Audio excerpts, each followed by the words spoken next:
एक स्पेशल आपका इनिशिएटिव है जहाँ पे छोटा इन्वेस्टमेंट बड़ा बिजनेस। किसी भी बंदे को अगर बिजनेस करना है तो 3 चैलेंजेस होते हैं। फर्स्ट, मेरे पास पैसा नहीं है। सेकंड, मेरे पास टाइम नहीं है। और थर्ड, अगर मैं ये पैसा लगा देता हूँ, अगर डूब गया तो क्या होगा। फाइनेंशियल फ्रीडम या पीस ऑफ माइंड। सो मैं ऐसा मानता हूँ कि अगर फाइनेंशियल फ्रीडम है तो पीस ऑफ माइंड ऑटोमेटिक हो जाएगा। एक बार पैसे का स्वाद अगर आप चख लेते हो ना, तो फिर और कुछ समझ में नहीं आता। आपकी लाइफ का एक डायलॉग जो आप रिपीट करते हो। बिजनेस आपके ब्लड में नहीं पर आपके डीएनए में होता है। पाक्को अहमदाबादी सचिन भट्ट। हेलो फ्रेंड्स, ये पर्टिकुलर जो टॉक शो है, ये पर्टिकुलर टॉक का हमारा थीम है पाक्को अहमदाबादी सचिन भट्ट, है ना। तो आइए इस पर्टिकुलर टॉक जो है उसको स्टार्ट करते हैं। एंड सचिन भाई, I have set of questions that will take in a rapid fire. ठीक है, so are you ready? Ready ready 100% ready. Alright, so एक लाइन में सचिन भट्ट कौन है beyond business card and designation? अच्छा इंसान। क्या बात है। पाक्को अहमदाबादी होने का सबसे बड़ा एडवांटेज क्या है? सो पक्को अहमदाबादी होने का सबसे बड़ा एडवांटेज ये है कि बिजनेस आपके ब्लड में नहीं पर आपके डीएनए में होता है। सुपर। सेल्स या एंटरप्रेन्योरशिप? 100%। हाँ, 100% सेल्स। क्या बात है। ओके, किशोर कुमार सॉन्ग्स या मोटिवेशनल सेमिनार्स? सो किशोर कुमार के सॉन्ग्स है वो दिल को बहलाते हैं, और मोटिवेशन है वो माइंड को आगे लेके जाते हैं। क्या बात है। आपका फेवरेट कार्टून कैरेक्टर कौन है? Tom and Jerry. क्रिकेट में बैटिंग पसंद या बॉलिंग? ऑफ कोर्स बैटिंग, इसलिए पेरेंट्स ने नाम भी सचिन रखा है। क्या बात है। हाँ। और अगर मैं पूछूं बिजनेस में? बिजनेस में भी बैटिंग पसंद है, क्योंकि बैटिंग करेंगे तभी तो धंधा होगा। सही बात है। हनुमान जी की पेंटिंग्स बनाना मेडिटेशन है या इमोशन? इमोशन से स्टार्ट हुआ था, अब वो मेडिटेशन हो गया है। क्या बात है। आपकी लाइफ का एक डायलॉग जो आप रिपीट करते हो? Just do it. अगर आपकी जर्नी पे एक मूवी बनाते तो वो मूवी का टाइटल क्या होता? तो पहले गुजराती मूवी बनती, उसका टाइटल होता हवे सचिन नो वारो। क्या बात है। फाइनेंशियल फ्रीडम या पीस ऑफ माइंड? सो मैं ऐसा मानता हूँ कि अगर फाइनेंशियल फ्रीडम है तो पीस ऑफ माइंड ऑटोमेटिक हो जाएगा। Super. Well prepared, all answers to the point. Thank you so much Sachin भाई। And now friends, let's know about the deep journey of Mr. Sachin Bhatt. So Sachin Bhatt, Sachin bhai, let's start with your side of story. 2-5 minute में आपकी जो journey है, आपका background है, in fact how it was all started, आपकी story बताइए। सो शुरुआत बहुत अच्छी हुई थी। मतलब फैमिली, पापा वैसे तो पैसे वाले थे, बट बहुत ही छोटी उम्र में पापा एक्सपायर हो गए। सो पूरी जिम्मेदारी मेरे कंधों पे थी जब मैं 7th में था। फिर स्टडी करना स्टार्ट किया। तब से पता चला कि पैसे की वैल्यू क्या होती है। पैसा कमाना लाइफ में बहुत ज़रूरी होता है। जैसे 10th कंप्लीट किया, 12th कंप्लीट किया, आफ्टर 12th मुझे लगा कि भाई ग्रेजुएशन के साथ साथ पैसा भी कमाना चाहिए, तो छोटे छोटे काम करके फिर पैसे कमाना स्टार्ट कर दिया।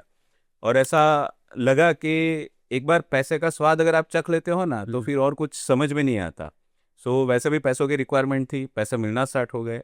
ग्रेजुएशन कंप्लीट किया, फिर एमबीए कंप्लीट किया। एमबीए कंप्लीट करने के बाद अच्छी कंपनी में जॉब लगी, लाइक रिलायंस है, वर्लपूल है, वीडियोकॉन है। And last I was working with Carrier air conditioning. So job की जर्नी भी बहुत अच्छी रही, बहुत कुछ सीखने को मिला जॉब की जर्नी में। पर जो सैलरी पे था, लगा कि अभी इसके आगे क्या होगा, इसके आगे क्या पैसा मिलेगा। फिर लगा कि भाई ज़्यादा पैसा कमाना है तो बिजनेस तो करना ही पड़ेगा। सो आई लेफ्ट जॉब इन 2016। मैंने अपना खुद का बिजनेस स्टार्ट किया, और बस आज तक बिजनेस करते आ रहे हैं। क्या बात है। ओके, सचिन भाई, आपने रिलायंस में वीडियोकॉन, वर्लपूल, और आपने बताया कि करियर में भी आपने काम किया। तो ये पर्टिकुलर कॉरपोरेट जर्नी है, वो जर्नी ने आपको क्या क्या चीज़ें सिखाई? सो बिजनेस का सबसे बड़ा बेनिफिट ये हुआ कि मैंने ऑलरेडी कॉरपोरेट कंपनियों में जॉब किया हुआ है। So man power management, communication skills, fund को कैसे मैनेज करना है, सिस्टम कैसे चलानी है, वो सब जॉब में आपको सीखने को मिलता है। राइट। सो मैं, जैसे आपने बोला पक्को अहमदाबादी, तो खुद के पैसे डाल के एक्सपीरियंस करे, उससे उससे अच्छा है कि कहीं और काम करे 2 साल 3 साल, वो एक्सपीरियंस गेन करे और फिर खुद का बिजनेस स्टार्ट करे। એબ્સોલ્યુટલી। और सचिन भाई, જ્યારે આપણે વાત કરીએ પાક્કો अहमदाबादी, और मैं अहमदाबाद की बात करूँ तो अहमदाबाद ने आपको क्या दिया? हाँ हाँ, अहमदाबाद ने बहुत कुछ दिया। मतलब शायद मैं अपनी लाइफ में सोच नहीं सकता उतना कुछ मुझे अहमदाबाद ने दिया। अहमदाबाद ने अच्छे फ्रेंड्स दिए, अहमदाबाद ने अच्छा नेटवर्क दिया, अहमदाबाद ने बिजनेस करने की अपॉर्चुनिटी दी, अहमदाबाद ने बहुत अच्छे कनेक्शन दिए, अहमदाबाद ने मोटिवेट किया। और जिस तरह से, मतलब इतने टाइम से अहमदाबाद ग्रो हो रहा है, पहले अहमदाबाद छोटा सा शहर था, अभी वो पूरी दुनिया में एक आइडल सिटी के नाम से जाना जाता है। जैसे अभी कॉमनवेल्थ गेम और ओलंपिक्स वगैरह भी आने वाले हैं। बिल्कुल। सो जिस हिसाब से अहमदाबाद ग्रो हो रहा है, उसी हिसाब से मैं भी अहमदाबाद के साथ ग्रो हुआ हूँ। सुपर। ऑलराइट। और जब MBA in sales and marketing के बाद एंटरप्रेन्योरशिप का थॉट आपको कैसे आया? सो पढ़ाई बहुत ज़रूरी है। हम्म। आप जिस भी सेगमेंट में काम करना चाहते हो उस सेगमेंट में पढ़ना भी ज़रूरी है। तो पहले दिन से दिमाग में ऐसा था कि अगर मैं जॉब करूंगा तो ऐसी कंपनी में जॉब करूंगा कि जिसकी एड टीवी में आए। मतलब मुझे किसी को ऐसा बताना ना पड़े कि मैं ये कंपनी में जॉब करता हूँ और ये कंपनी ये काम कर रही है। तो आप देखिए कि मेरी पूरी जर्नी है, तो रिलायंस है, वीडियोकॉन है, वर्लपूल है, कैरियर है। सो सारी फेमस ब्रांड है। बिल्कुल। और उनके साथ एसोसिएट हुआ। एमबीए करने के बाद बहुत कुछ सीखने को मिला।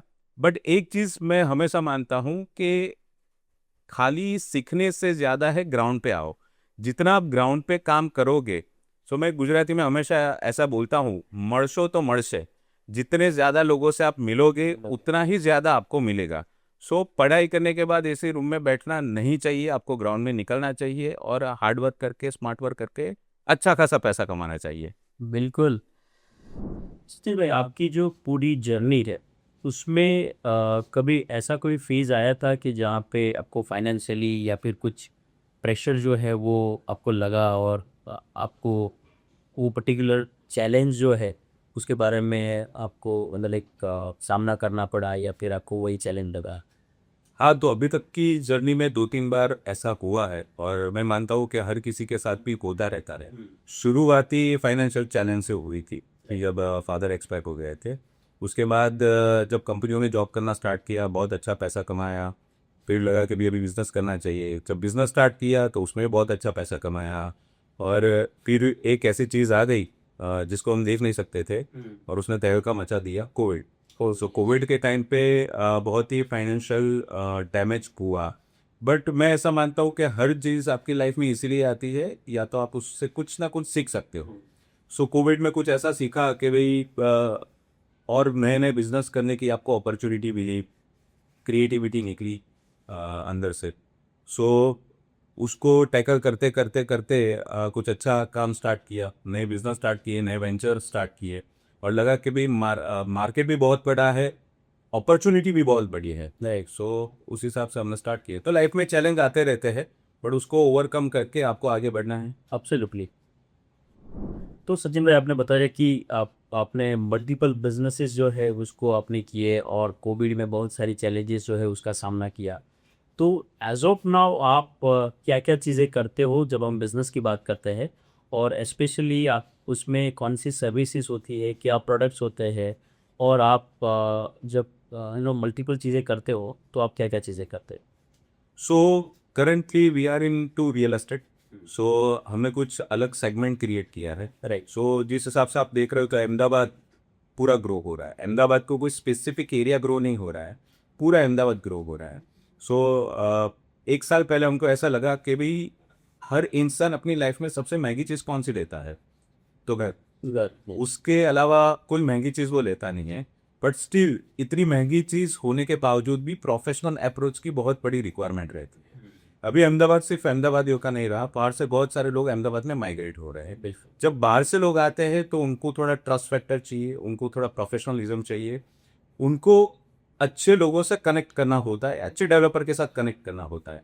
तभी हमको लगा कि भाई ऐसी कंपनी स्टार्ट करनी चाहिए जहाँ पे कस्टमर को जो चाहिए वही हम दे, कस्टमर को अच्छे डेवलपर मिले और अच्छे डेवलपर को अच्छे कस्टमर मिले। सो हमने एक ब्रिज क्रिएट किया, उस कंपनी का नाम रखा the property company. The property of so basically हम क्या करते हैं कि अहमदाबाद के जितने भी डेवलपर्स हैं उनकी प्रॉपर्टी सेल करने में हेल्प करते हैं विथ यूनिक कॉन्सेप्ट 0% ब्रोकरेज। सो हम कोई भी ब्रोकरेज चार्ज नहीं करते हैं, हमारा पूरा ऑनलाइन प्लेटफॉर्म है और सोशल मीडिया में प्रमोशन वगैरह करके लीड जनरेट करके हम डेवलपर को अच्छे कस्टमर तक पहुँचाते हैं। उसके अलावा ये पार्ट हो गया 20%, बाकी 80% पार्ट है रीसेल की प्रॉपर्टी जिस पे कोई ध्यान नहीं देता। राइट। रीसेल जितना भी नया बन रहा है तो पुराना बिकेगा तब लोग नए में शिफ्ट हो गए। ऑफ कोर्स सो जो 80% मार्केट रीसेल का है वो तो कम्प्लीटली अनऑर्गेनाइज है, ठीक है, वो नॉर्मल ब्रोकर्स वगैरह थ्रू वो ऑपरेट हो रहा है। तो वहाँ पे हमने वो गए के उसको फिलअप करने का काम किया है, वहाँ पे प्रोफेशनलिज्म हमने स्टार्ट किया है। रीसेल की प्रॉपर्टी में अच्छे कस्टमर मिले जो रीसेल के ओनर्स है, और ये पूरा सेगमेंट जो है हम 0% ब्रोकरेज पे काम करते हैं, जहाँ पे हम ब्रोकरेज चार्ज नहीं करते हैं और कस्टमर को उनकी रिक्वायरमेंट के कस्टमर मिले और विन विन सिचुएशन में काम हो। सो भी पूरे अहमदाबाद और गांधीनगर में हम काम कर रहे हैं। हम अराउंड 30+ डेवलपर के साथ एसोसिएट है और मोर देन 120 रीसेल की प्रॉपर्टी हमारे पास अवेलेबल है। सुपर। और मैंने आपकी प्रोफाइल में ये भी पढ़ा था कि आप एक स्पेशल आपका इनिशिएटिव है जहाँ पे छोटा इन्वेस्टमेंट बड़ा बिजनेस के, उसके बारे में थोड़ा सा। सो दूसरी बार ये फर्म है जो बड़ा बिजनेस छोटा इन्वेस्टमेंट, तो ये कोविड से स्टार्ट हुआ था। और मैं ऐसा समझता हूँ कि किसी भी बंदे को अगर बिजनेस करना है तो 3 चैलेंजेस होते हैं। फर्स्ट, मेरे पास पैसा नहीं है। सेकंड, मेरे पास टाइम नहीं है। और थर्ड, अगर मैं ये पैसा लगा देता हूँ अगर डूब गया तो क्या होगा। सो हमने मार्केट से ऐसे ऐसे बिजनेस सिलेक्ट किए हैं जिसमें 2 लाख 3 लाख का ही इन्वेस्टमेंट हो और उतना इन्वेस्टमेंट करके वो अपने टाइम पे वो बिजनेस को कर सके। अगर वो बंदा जॉब कर रहा है तो जॉब के साथ बिजनेस कर सके, अगर वो ऑलरेडी बिजनेस में है तो सेकंड बिजनेस तरीके के हिसाब से उसको ले सकता है। सो हमारे पास ऐसी कंपनी की फ्रेंचाइजी है जिसमें इन्वेस्टमेंट सिर्फ 2-3 लाख का होता है और वो अपने नेटवर्क में, अपने एरिया में और कहीं से भी वो ऑपरेट कर सकता है। और सबसे बड़ी बात ये पूरा 0 रिस्क वाला बिजनेस है। 0 रिस्क। हाँ, सो अगर किसी को इसमें एक्सपर्टाइज आ जाती है फिर उसको खुद का कुछ करना है तो वो कर सकता है। तो मतलब वो खुद एक एंटरप्रेन्योर भी बन सकता है। सुपर। तो सचिन भाई, आपने बात करी बड़ा बिजनेस छोटा इन्वेस्टमेंट, ये मेरे ख्याल से it's a very catchy and very powerful project, and I am sure वो आपके लिए भी एक बहुत ही क्या बोलते हैं, ये दिल के नज़दीक वाला इनिशिएटिव होगा। ठीक है। अब आपने आपकी प्रोफाइल में ऐसा लिखा था कि 1 लाख एंटरप्रेन्योर्स आपको क्रिएट करना है इस पर्टिकुलर प्रोजेक्ट से बाय 2030। तो ये आपका एक सिर्फ टारगेट है या फिर आप इसको एक मूवमेंट बनाना चाहते हो? देखिए, ये बेसिकली तो मूवमेंट ही बोल सकते हैं इसको, क्योंकि आज यूथ का सबसे बड़ा प्रॉब्लम क्या है कि मेरे पास जॉब नहीं है या मुझे कुछ करना है बट मेरे पेरेंट्स सपोर्ट नहीं कर रहे या मुझे फाइनेंशियली मैं उतना स्ट्रांग नहीं हूँ। सो उनके लिए एक अपॉर्चुनिटी क्रिएट हमने की है। और अगर इंडिया की बात करें तो इंडिया मोर देन 50% 60% कॉन्ट्रीब्यूशन अभी यूथ का चल रहा है। तो अगर यूथ को प्रॉपर डायरेक्शन मिले, प्रॉपर एनवायरनमेंट मिले और प्रॉपर प्रोडक्ट मिले तो यूथ कुछ भी कर सकता है। तो ये थॉट के साथ हमने ये कंपनी क्रिएट की थी, बड़ा बिजनेस छोटा इन्वेस्टमेंट। और आज मेरे पास अराउंड 300+ लड़के हैं जो ये इस कंपनी के साथ एसोसिएट है, उन्होंने फ्रेंचाइजी ली हुई है और वो अपना काम कर रहे हैं। और सबसे बड़ी बात यह है कि बहुत सारी वुमेन्स है जिनको वुमेन एंटरप्रेन्योर बनना है बट किसी ना किसी वजह से वो कनेक्ट नहीं हो पा रहे या कर नहीं पा रहे, वो लोग भी ये मूवमेंट के साथ एसोसिएट है और अच्छा खासा पैसा उसमें कमा रहे हैं। बिल्कुल। सो मतलब आप अल्टीमेटली एंटरप्रेन्योरशिप को एक तरीके से ये सपोर्ट सिस्टम की तरह देख रहे हो और दे रहे हो। सो फैंटास्टिक आइडिया सचिन भाई।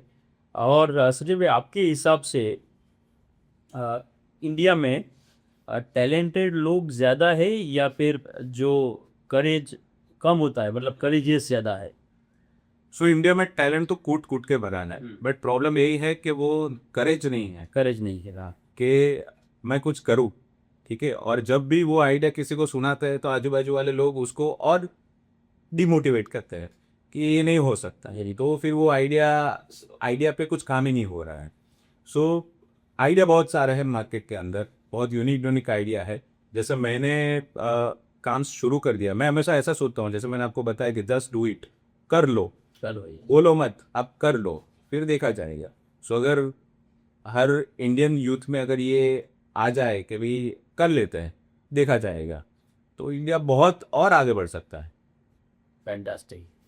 सचिन भाई, आज की टाइम पे यूथ का सबसे बड़ा प्रॉब्लम क्या है?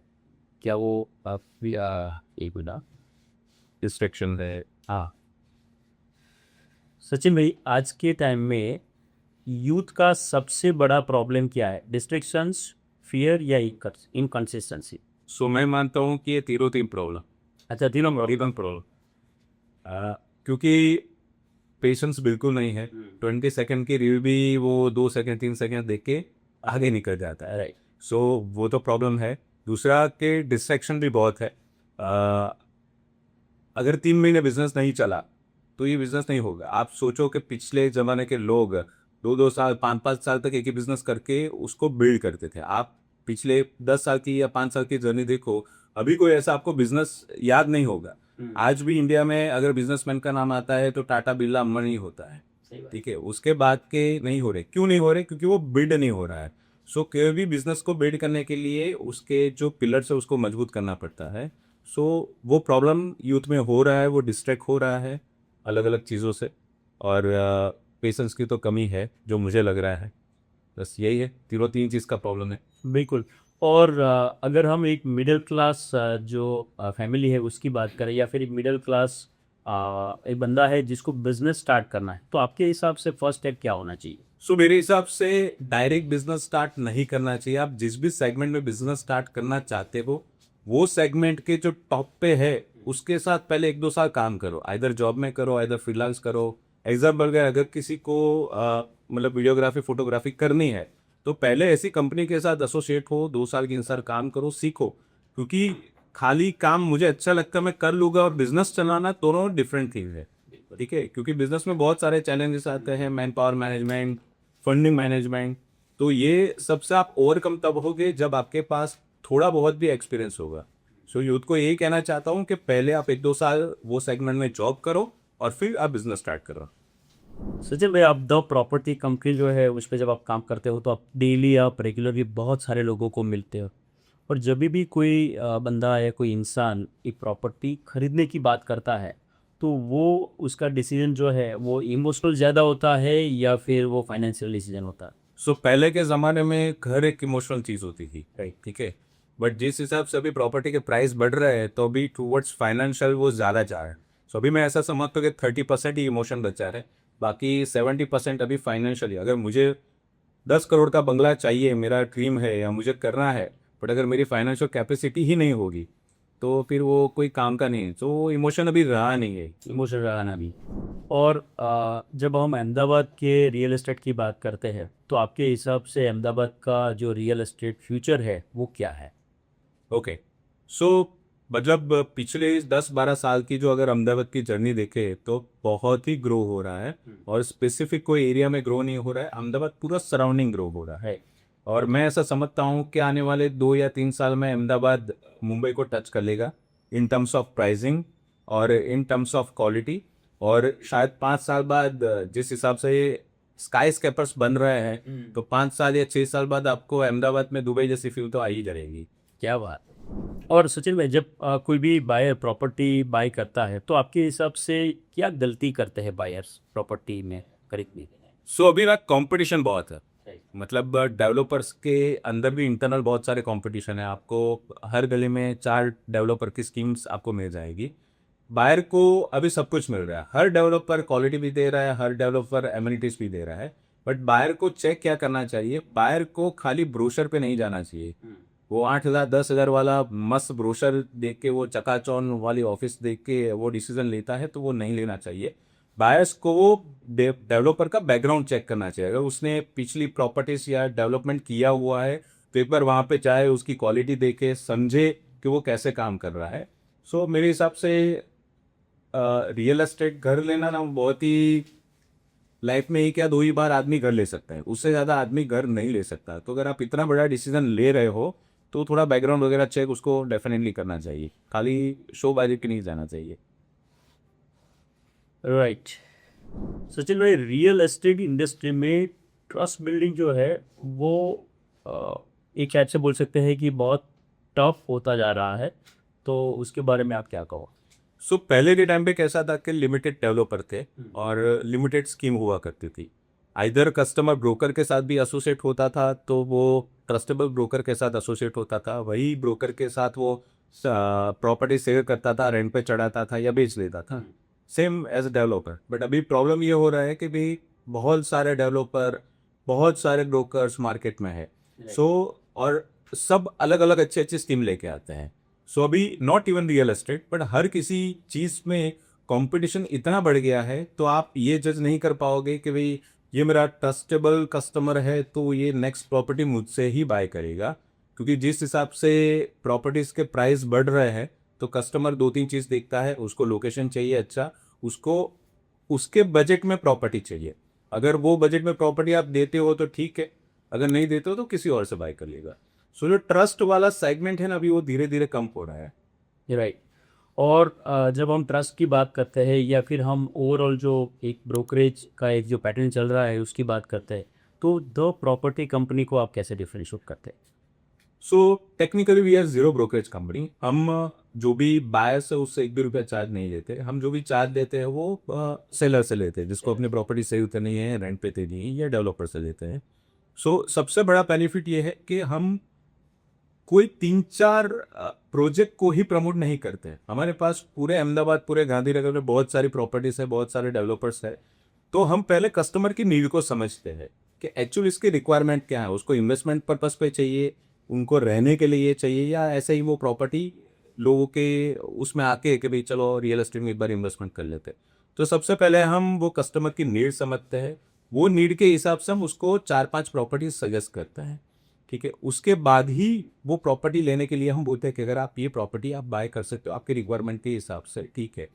हमारा कोई स्पेसिफिक एरिया नहीं कि भाई कोई स्पेसिफिक एरिया में हम काम कर रहे हैं। अगर कस्टमर को XYZ एरिया में चाहिए, मान लो वस्त्राल में प्रॉपर्टी चाहिए, तो हम वस्त्राल की ही प्रॉपर्टी देंगे, उनको वैष्णो देवी नहीं लाएंगे। राइट। हम ऐसा नहीं बोलेंगे कि नहीं वस्त्राल में आप नहीं ले सकते, वैष्णो देवी ग्रोइंग एरिया है तो आपको यहीं पे लेनी चाहिए। अगर उसकी फैक्ट्री वही वस्त्राल में है तो वो नियर बाय ही ढूंढेगा। ठीक है। सो हमारा काम ऐसा है कि कस्टमर की जो नीड है उस हिसाब से उसको प्रॉपर्टी मिले, और वो भी 0% ब्रोकरेज पे। राइट। मतलब उनका जो पर्पस है वो फुलफिल होना चाहिए, उनकी जो नीड है वो फुलफिल होनी चाहिए। बिल्कुल, ऐसा नहीं है कि आपको सिर्फ सेल करना है तो आप कुछ भी बोल के या फिर कैसे भी करके कन्विंस करके सेल कर लो। सो चिपकाने वाला काम नहीं है। चिपकाने वाला काम नहीं। सचिन भाई, अभी थोड़ा सा आपकी जो कुछ हिडन स्टोरीज है उस पर बात करते हैं। एंड आप सबसे पहले ये बताइए कि आपने जो बुक लिखी है मारुतिनो मैनेजमेंट, राइट, ये बुक लिखने का आइडिया आपको कहाँ से आया? ओके।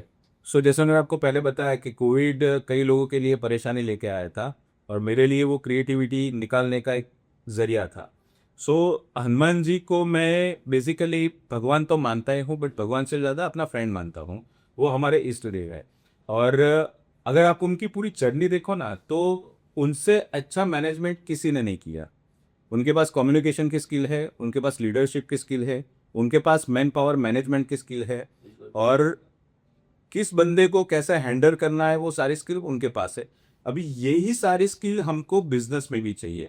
तब ऐसा थॉट आया कि अगर मैं उस पर कुछ लिखूं कि वो चीज़ लाखों लोगों तक पहुंचे, वो समझे, तो इससे अच्छा कुछ होगा नहीं, और मेरे भगवान के लिए इससे अच्छी गिफ्ट और कोई हो नहीं सकती, ऐसा मैं मानता हूँ। तो तभी वो थॉट आया और मैंने वो लिखना स्टार्ट किया। और जो हम बिजनेस में इम्प्लीमेंट करते हैं वो हनुमान जी के जीवन चरित्र से हम कैसे सीख के करें, वो पूरी डिटेल मैंने वो मारुति के मैनेजमेंट जो बुक का नाम है उस पर मैंने लिखी है। सचिन भाई, ये बताइए सचिन नी कटाक्स, इसका बर्थ कैसे हुआ and what is the inspiration behind it? Okay. So पहले से बचपन से ही थोड़ा ड्राइंग करने का शौक था, और अगेन कोविड में जब 14 दिन 15 दिन क्वारंटाइन हुआ था तो अंदर बैठ के करे क्या, तो फिर मैंने वो कार्टून्स बनाना स्टार्ट किया। सो आप RK लक्ष्मण जी को जानते होगे। यस। आप बाला साहेब ठाकरे को भी जानते होगे। सो वो अपनी फील्ड में तो अव्वल पे थे, बट कार्टून्स उनका डेली रूटीन था।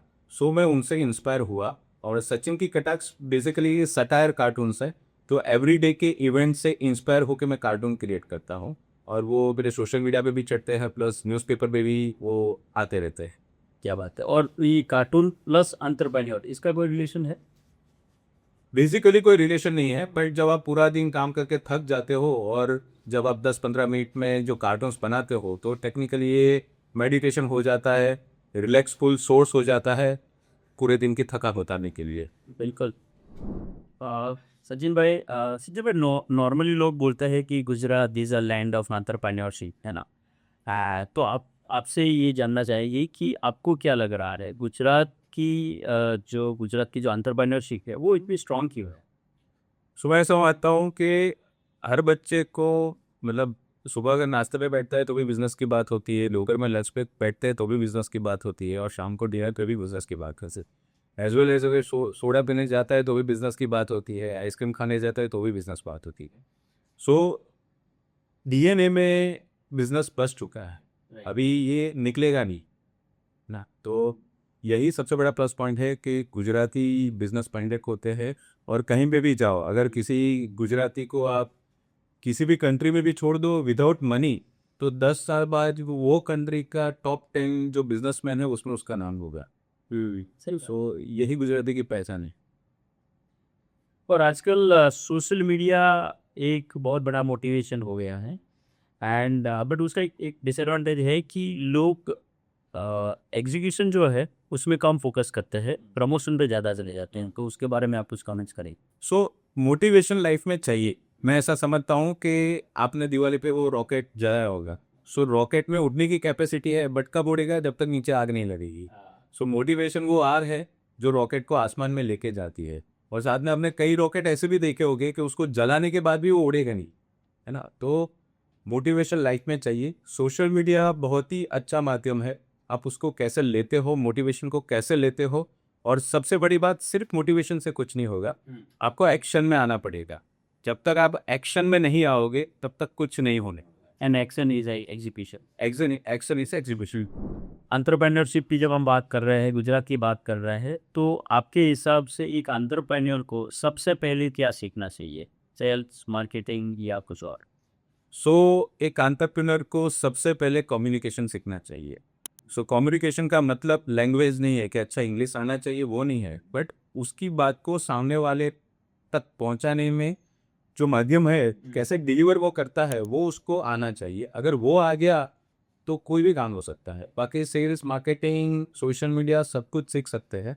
कम्युनिकेशन ऐसी चीज़ है जो उसको प्रैक्टिस करने से ही आएगा।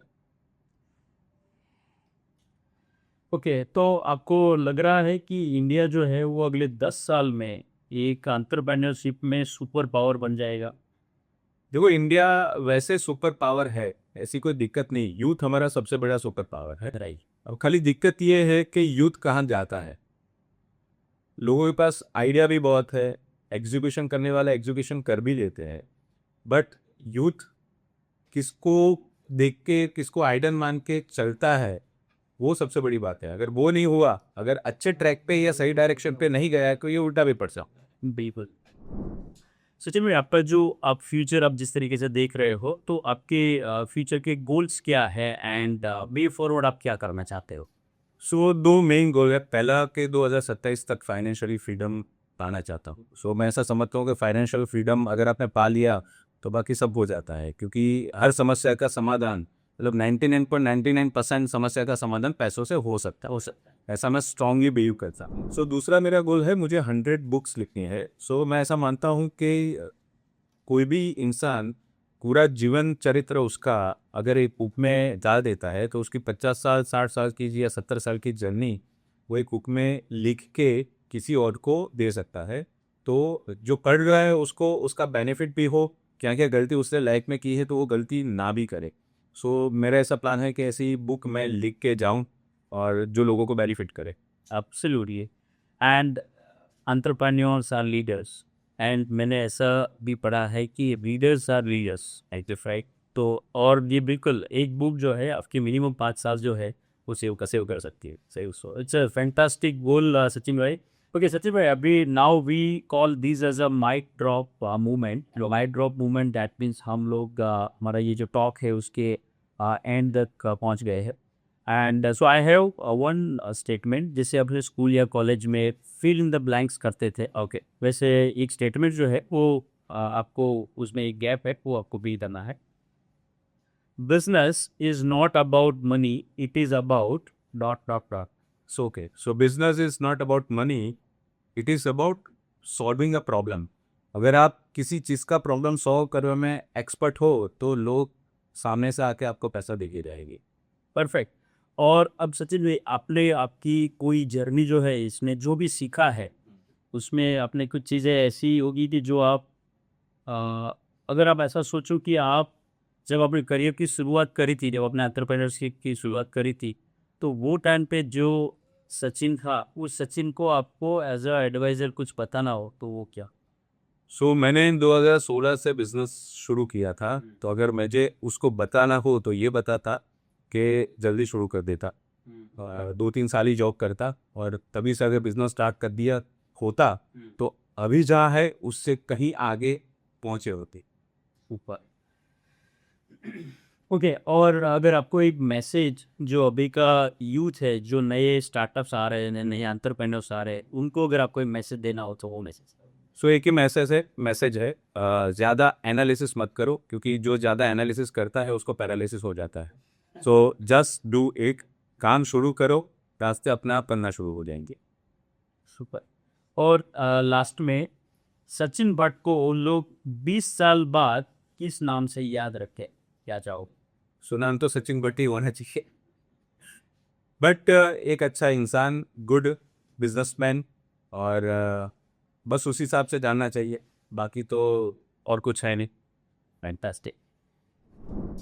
ओके. अब एक लास्ट सवाल सचिन भाई, क्योंकि हमने पूरी जो जर्नी में बहुत सारी चीज़ें डिस्कस करी, जहाँ पे आपने बताया कि बड़ा बिजनेस, छोटा इन्वेस्टमेंट, द प्रॉपर्टी कंपनी, इसके अलावा आपका जो आगे का एक्सपीरियंस था, वो सारी बातें कही. अब आप कार्टून भी बनाते हो, आप बुक्स भी लिखते हो, बिजनेस भी चलाते हो, तो सचिन भट्ट असली में एंटरप्रेन्योर है या क्रिएटर? सो मैं अपने आप को क्रिएटर ज़्यादा मानता हूँ और मैं ऐसा सोचता हूँ कि लाइफ एक ही बार आएगी. आपकी जो भी इच्छा है यही लाइफ में पूरी करनी पड़ेगी. बाकी पता नहीं दूसरा चांस मिलेगा या नहीं मिलेगा. तो जस्ट डू इट. काम करो और जो भी इच्छा है उसको पूरा करो. That's it. Fantastic. All right. So, Sachin, thank you so much for joining this particular Candid Talk powered by PS Global. And before we end this particular talk, PS Global के बारे में आप क्या सोचते हो? PS Global के बारे में कुछ बताइए. ओके. सो पीएस ग्लोबल बहुत टाइम से हम एसोसिएट होने का प्लान कर रहे थे बट समहाउ कनेक्ट नहीं हो पा रहे. बट अगेन वैसे ही लगा कि लेट कर दिया. अगर पहले ज्वाइन कर लिया होता या मिल गए होते तो ज़्यादा अच्छा था. It's a very good platform for entrepreneur. और सेगमेंट वाइज जो सर्कल हमने क्रिएट किए हैं तो उसका बेनिफिट बहुत अच्छा मिल रहा है. और पहले जैसा मैंने आपको बताया, मरसो तो मरसे, जितने लोगों से मिलोगे उतना ज़्यादा ही आपको मिलेगा. तो वही फिलोसॉफी से पीएफ ग्लोबल चल रहा है. और आपको भी बहुत धन्यवाद कि हम एसोसिएट हुए और इसको हम बहुत आगे लेके जाए. Thank you very much. Absolutely. Thank you so much. And friends, thank you so much for watching the entire talk.